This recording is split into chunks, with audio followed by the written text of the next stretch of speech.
All right, everyone, we've got a special treat today on Stream of Consciousness with Dan. We've got a bonus episode for you. I had the chance to sit down with Chris Thomas, the founder of String, based out of Sydney, Australia. String is a new platform built around real time, audio first conversations, a space where people can host live discussions, bring listeners on stage, and build community without the noise of traditional social media. I wanted to share our conversation with you as is, raw, real. So let's dive into my conversation with Chris Thomas. Hey, Chris, can you hear me? Dan, good morning. I can hear you. How are you? Good. How are you? Yeah, really well. Oh, good afternoon, I should say. Yeah. Yeah. What Uh, time is it there? What time is it over there? so I'm in Sydney in Australia. It's almost 7 a.m. So it's bright and Oh, early. geez. Bright and early. Well, you're a better man than I am. I don't know if I'd be up that early. It's nice to be able. Do you know what?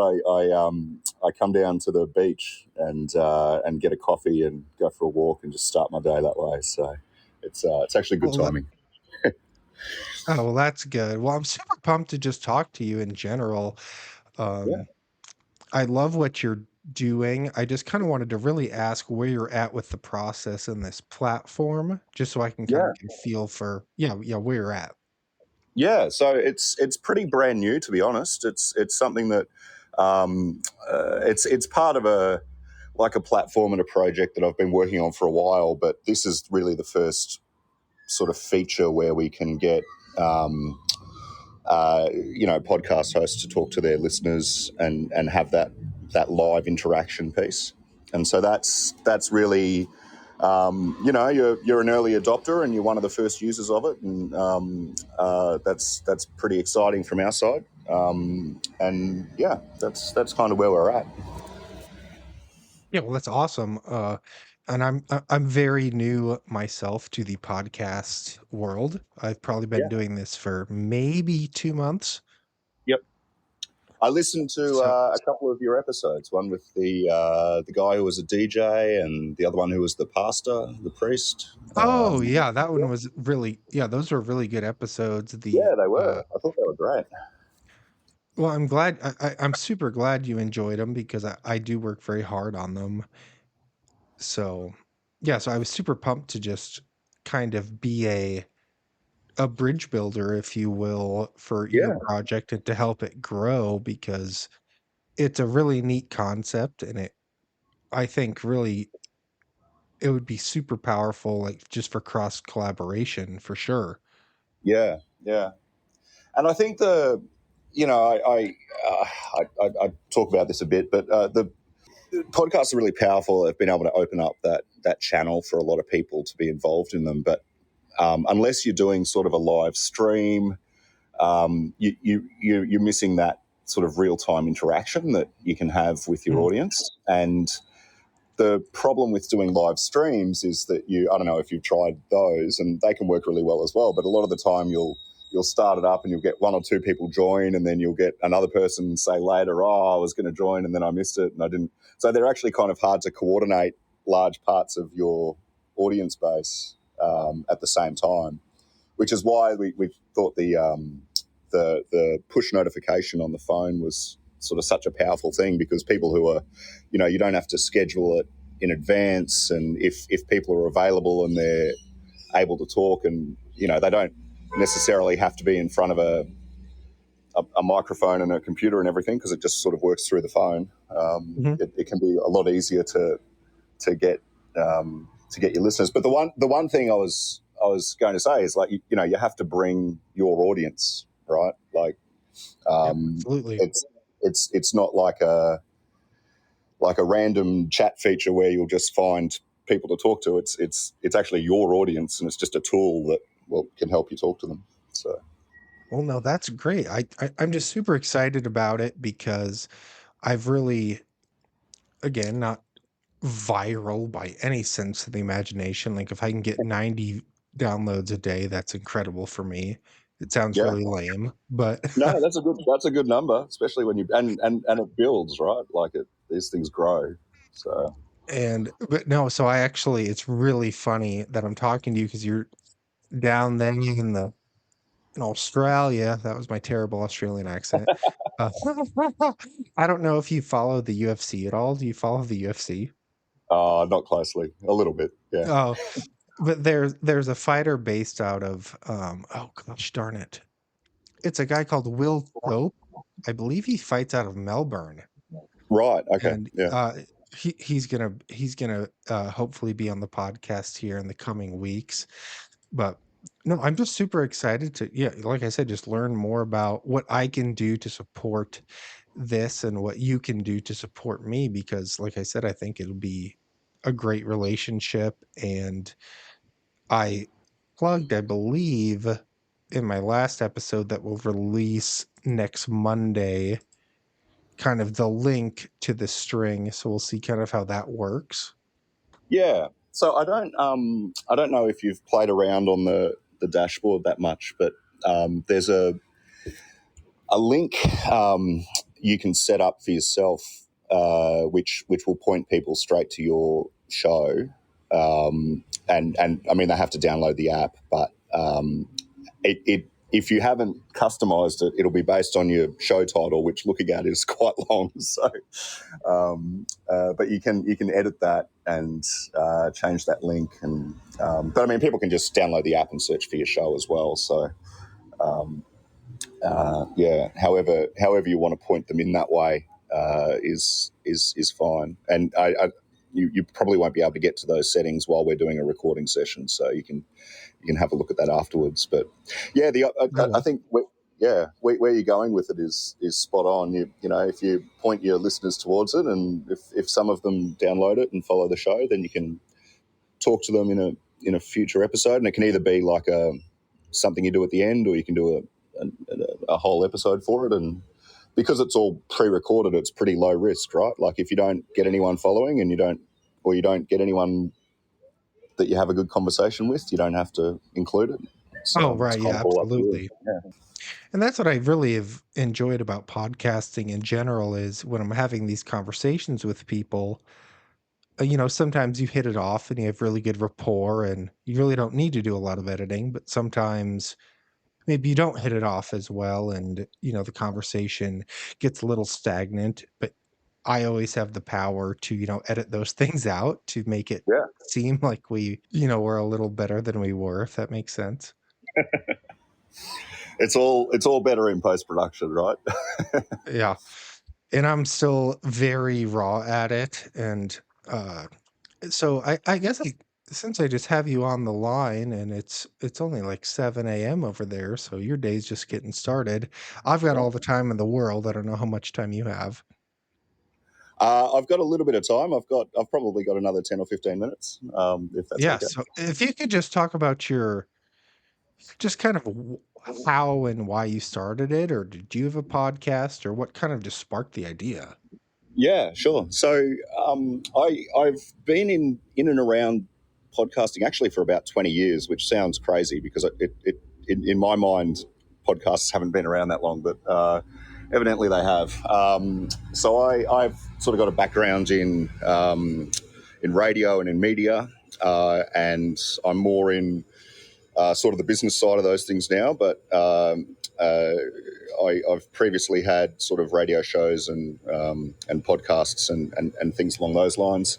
And my take on it is just that, the space is growing massively. Like the number of people that are able to start podcasts and get involved and look at building their own shows and their profiles is growing.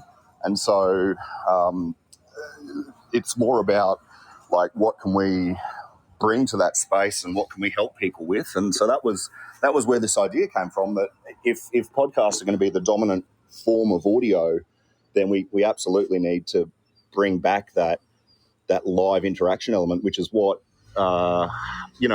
with radio you always had, because you could have call-in shows, or you could have talkback radio, which is what we call it in Australia. So that was sort of the crux of the idea. And then, over the past sort of year or so, I've been building the apps and getting the whole thing ready to sort of be ready for prime time, which is kind of where we are now. So we've got a few people that have looked at it and are interested in it, and yourself, Dan, it's great that you're looking to see how you can use this with your audience and your the people that are engaged with your show. So yeah, that's basically the whole thing in a minute or two. Yeah. Well, I just appreciate it because it's it's not easy to. I mean, it is easy to start, but you also want to, you know, when you're podcasting, obviously I'm just doing this out of the goodness of my heart, but at the end of the day, I would like to, make some money on it or things like that, grow it and monetize, etc. But so no, I think this will be great. So I really appreciate what you're doing. And I think the power of word just in general. I mean, I'm talking to someone in Sydney right now on the beach drinking a coffee. Like, when in a million years would I think I would be doing that? Yeah, Just, yeah, it's it's just amazing. wild. That's kind of where I see the power in that as well, right? Because the power of audio and communication and talking to people is I still think it's undervalued. I think we've got to bring that back a bit. And then No, the yeah, absolutely. technology now exists to do this, right? So it's kind of just putting those two things together and packaging it up in a way that makes it easy for people like you who've got an audience and want to talk to them. I guess going forward, what would you suggest for me? Just keep plugging my link, or yeah, just what would you say would help you the best and help me the best at the same time? Yeah, so I think it's a fairly simple concept once people understand it, but it can be sort of harder to explain than just do, if that makes sense. Mm. It's really about trying to get that first person on, and whether that's something that you've set up with a friend. Um, it's kind of hard to get started because you need people that are following your show. So Mm. absolutely, you need to plug your link, but also if you can demonstrate it to your audience, as in, here is somebody that that came on through String, and if you want to be a part of that, then download the app and follow the show. That's sort of where you get started, and then once you're away and people are hearing your episodes and wanting to talk to you, then they'll follow. So it's really that starting point. Yeah. So when we're done, which should be fairly quickly here, hopefully, don't want to take up too much more of your time, but I would love to just post this on my podcast because I think it would be super powerful to just hear what we talked about and to hear kind of what String is all about. So how do I go about that? Just because I'm still very new to the String Yeah. Well, app. why don't I sort of talk you through the dashboard a bit? And I'm sort of working from memory, but I built it, so I sort of know how it Yeah. works. But so once you've finished a call, and you've got the ability to move through calls if there's more than one of them there. But if you once you've finished, there's an end session button which wraps the whole Oh thing yeah. up. Once you've ended the session, the audio gets processed, and you'll go back to the dashboard, and there's a recordings section, and this is where it gets quite powerful because it's up to you what you want to do, and depending on how much editing you're doing, there'll be a single MP3 file there, which is the entire session that's got your audio, my audio, and it's all mixed down, and you can make little edits to that and just use that file, and that's fine. Or alternatively, Oh, gotcha. but then each of the audio tracks are actually recorded separately.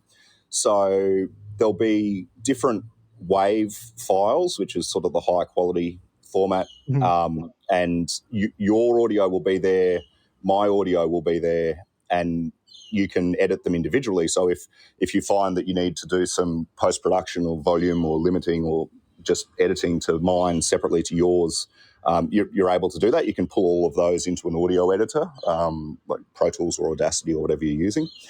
And then if you're using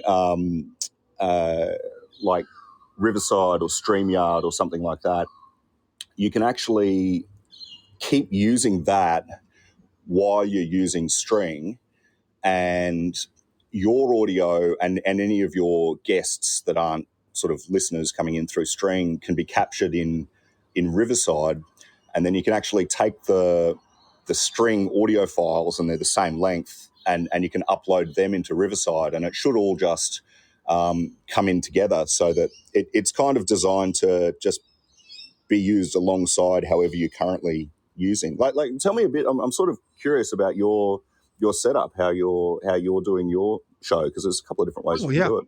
Yeah, absolutely. So I am using Audacity as my, and I'm also on Buzzsprout is kind of my baseline. But yeah, I use Audacity. I record all via just Zoom calls, and I take that file, I convert it to the MP3 or the WAV, and upload that into Audacity, and I edit, and that's pretty much what I do. It's just me, a laptop, and a microphone. That's legitimately all it is right now. And I think it doesn't sound sexy or cool, but it's very raw, and it's very just what I want my podcast to be about. Is it doesn't have to be, I don't have to be in a studio or anything like that. So yeah, it's very raw. Yeah, no, I mean the way you're doing it is great, and that's exactly how I used to do it, and that's it works, right? And the end product sounds good. So what I'd suggest is pull down the files. You can actually pull it down as a zip file for the whole thing, and just load up the tracks into Audacity and have a look at. So they should all line up, and you can sort of isolate your track and my track, and there's a couple of others in there which you probably won't need. But it's already an MP3. Yeah, so there's a mix down of all the tracks that comes through as an MP3, and then there's WAV files that are the individual tracks. Gotcha. Okay. Yeah. So, well, that sounds awesome. Well, I'm super excited to keep working with you. Like I said, I'm just gonna keep plugging away. I will publish this. It'll be actually a great test for me to publish this. I'll obviously edit some of my crappy vocals out and dumb questions, but I think it'll be super powerful. For anything, yeah. So thank you, because that would really be helpful. And for anything brand new like this, there's lots of dumb questions, right? Because it's what is this, and how does this work, and how can I use it? So I'd sort of encourage you to leave all that in there, because I think everything we've spoken through today is the questions that everyone has, and yeah, I might I might even point people towards it, because I think it'd be helpful for other people as well. Well, awesome. I'd super appreciate that. So, well, yeah, it's wild. Like I said, feels like a million miles away, but I also just feel a connection at the same time, because we have really the same goal, is to just connect people to tell stories. And that's what podcasting is about. So this has been awesome. It's been super helpful. I cannot wait to keep digging into this. And please, let's stay in touch. And if you want to say, go check out Stream of Consciousness with Dan, I would love that, because I'm going to do the same thing on the other side with you. Yeah, no, I appreciate it, Dan. It's been great, and yeah, by all means, email me any further questions, and good luck, and yeah, I hope we can both grow with it together.